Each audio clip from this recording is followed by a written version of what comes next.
Hey Russ, Yes. this does not look like working on the MT. Well, that's because this week we're starting with a yard sale. Yes, we are. Indeed. Thankfully. Hi, I'm Russ. I'm rebuilding a 1977 Mobile Traveler motorhome. This is all about the MT and me.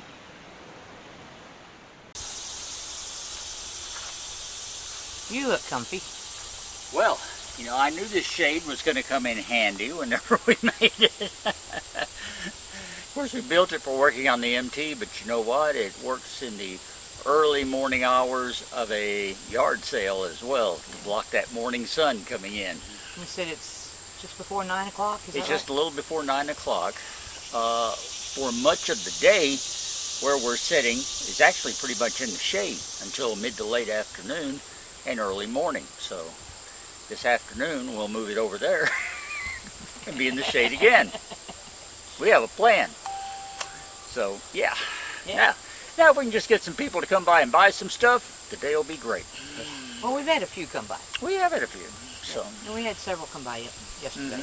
And a few more are promised today, so we're going to hold you to it. If you're watching and you didn't make it, we're disappointed.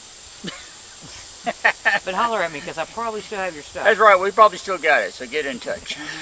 Get in touch.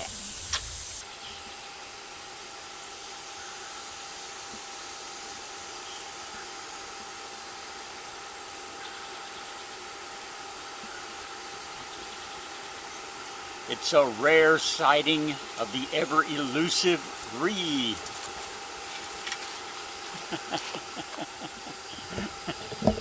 Hi.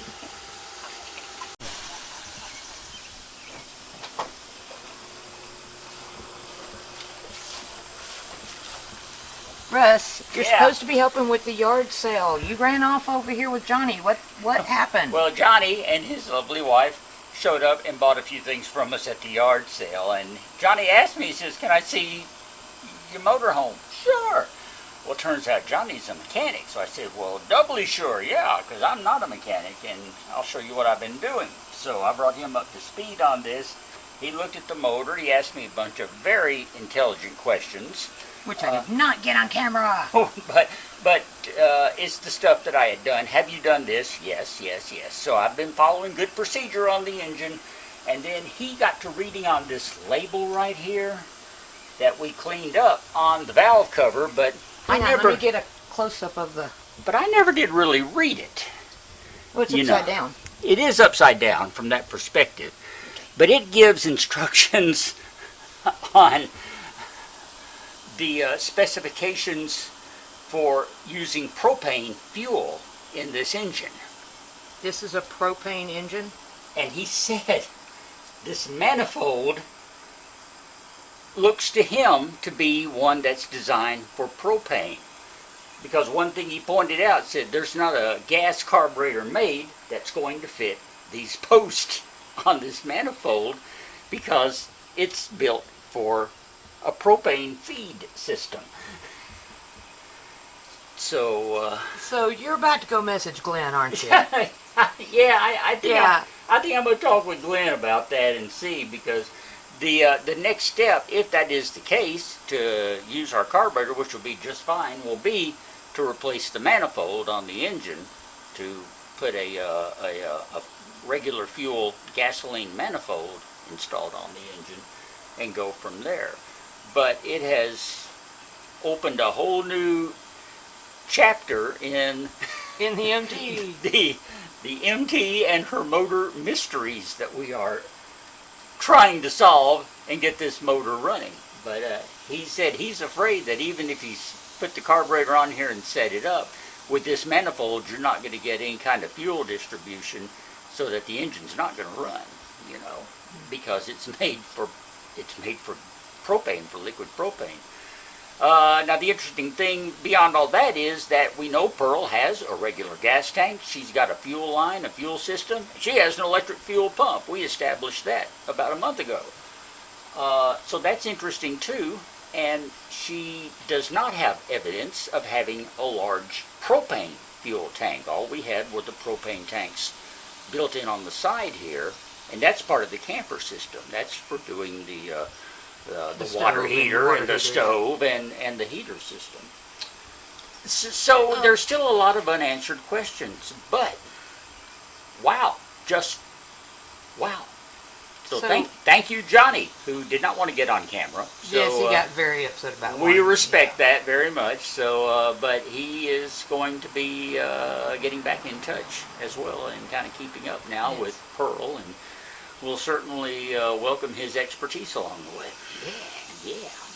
Maybe one day he can meet Glenn. Yeah. Maybe someday we can meet Glenn. Maybe someday we can meet Glenn. That would be awesome. So anyway, Glenn, by the time you see this, I will have probably talked to you about this. Yes. So. And in the meantime, we are in the middle of a yard sale. Yeah. So let's go back out there. Yeah, come on. All right. Okay, sale's over for the day. Just a lot of stuff to pack up now. We'll do it again next weekend. But in the meantime, we got this stuff packed away, and maybe I can get back to work on the MT. Maybe. Yeah. What are you doing? I've got to get into the workshop to my toolbox. I want to get that valve cover off Pearl's engine so I can... Russ, it is the hottest day of the year.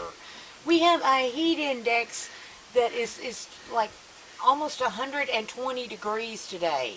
And you want to crawl up inside the MT with no shade. It's got to be at least 130 degrees in there. Well, I figure I could turn the fan on and cool it off. It won't take that long. No, you can get out here and do what you need to do on Saturday or Sunday whenever you can get up, whenever the heat index is only in the 90s. Well, that's all well and good, but that won't be for this video. And I need content for this video. Okay, well, I tell you what. Get your phone, see if you can get pictures of that label, because that's all you're trying to do is get the label off and read it, right? Right. You remember we tried using the camera to get a shot of it, you know. But it never would focus. And we couldn't get it to focus. And the trouble is, the label is very small print. It's blue on white, which is terrible on the eyes. And from the perspective we have, above the engine, it's turned upside down. It's designed to be read from the front of the vehicle, like you raise the hood and you lean over and you read it. And in this vehicle, you don't do that. You take the cowl off from the back of the engine and you look at it. And so my old eyes are having trouble reading it, even with these wonderful glasses and bifocals. So yes, and I know that it's bothering you because you're talking about it a lot. Yeah. But well, it's got information about timing and stuff, and it mentions propane on there. That's the main reason I want to see what it says. Right, about, but you've talked to Glenn since you talked to Johnny, right? I have talked to Glenn, and he's pretty confident that that's a gasoline engine. And he makes good points. He says it's got a fuel pump on it. It's got an electric fuel pump on it. We've established that, and it obviously was running on gas, you know, beforehand. So I think that manifold will be just fine. But since I've started this research, I just want to see what that says, mainly so I can go back to Johnny and say, look, you know, we decided it's not that way. So, but anyway. Oh, you found out that it is. Yeah, or one or the other, yeah. But I gotta know. I just gotta know. Well, if you can wait until Saturday or Sunday, we can get up early before the heat index is in the triple digits, and we get out here. I will help you. I'll do whatever you need to do. We can solve this mystery. Okay, all right? We'll do it then, and all of you watching, maybe you'll see that next week. Okay, but if you're that worried about content, I found something, because you know I'm working on the yard sale stuff, right? Yeah, sure. Okay, well, I cleaned out the back room, and I found something buried up under a whole bunch of stuff that we're getting rid of. So, I tell you what. My interest is piqued now, because I have no idea what you're talking about. Well, through the magic of editing, why don't you snap your fingers and we'll be in the back room. Okay. 1, 2. Great. It's just as hot in here as it is outside. Yeah. So why won't you let me work on Pearl? Same reason I'm not back here working on the yard sale. It's too hot. Why is it so hot back here? Because there's no air conditioning back here. Oh, okay. Yeah, we keep this room closed up. Yeah. All right. Okay, so Okay, so what are you gonna show me? look to your left. Down. Oh. I know the people watching, none of the gnomes have a clue what this is. No, but here's the perfect thing. It's us. Hard to see against that yellow background. Put it up against the wall. Here we go. It's the stick people, Russ and Ree. Or is it Russ and Ree? And we have a whole little selection. This is a stop. Put layers on them, you got. Oh, okay, sorry. I'm not going to pull them out. But what all this is, we did a stop action animation opener for what was going to be our tiny house YouTube channel.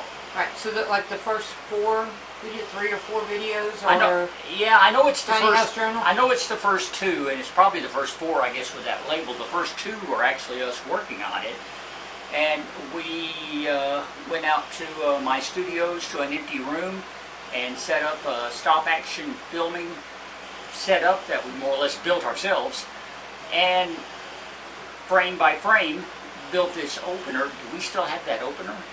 we should. Yeah, that's why I was showing it to you, showing you the parts. Great, because we got all the parts here, and we can show you what we finally came up with. So Yeah, and never used. and never used We because decided to build an RV. we instead. changed directions. The tiny house went out the window, and we got an RV instead. And as cute as the opener is, it says nothing about rebuilding an RV, so we couldn't use it. So maybe we can adapt this to do a RV stop action or something like that. Anyway, okay, well, that's cool. And so Why I guess don't we close out the last 20 with the stop action? oh, that'll work. That'll work. So, and it's awfully hot in here. So anyway, we're gonna wrap it up. It's a short video this week, but blame the heat wave. All right, it's affecting everything else. It's gonna affect the MT and me as well. Next week, right now, doesn't look like much of a break coming, but maybe we can at least get a little more done in advance for the sake of filming. But we're gonna cut it short this time before both of us melt and the camera gets too hot to work and all that wonderful stuff. So anyway, thank you for bearing with us. I hope you're holding up well under the heat wherever you are, because I know this is a worldwide phenomena, at least in the northern hemisphere right now. Everyone is sweltering, so you hang in there, stay cool, and stay with us here on the MT and Me. Subscribe if you haven't already. Keep watching the videos. Thumbs up, like, share, and don't forget to buy me a coffee from the link below. All right. Till next time around, when maybe it'll be 5 degrees cooler or so. I'm Russ. Ree is sweating over the camera. We will talk later. Yes. And now here's the stop action. And now, yeah, the stop action. Yay.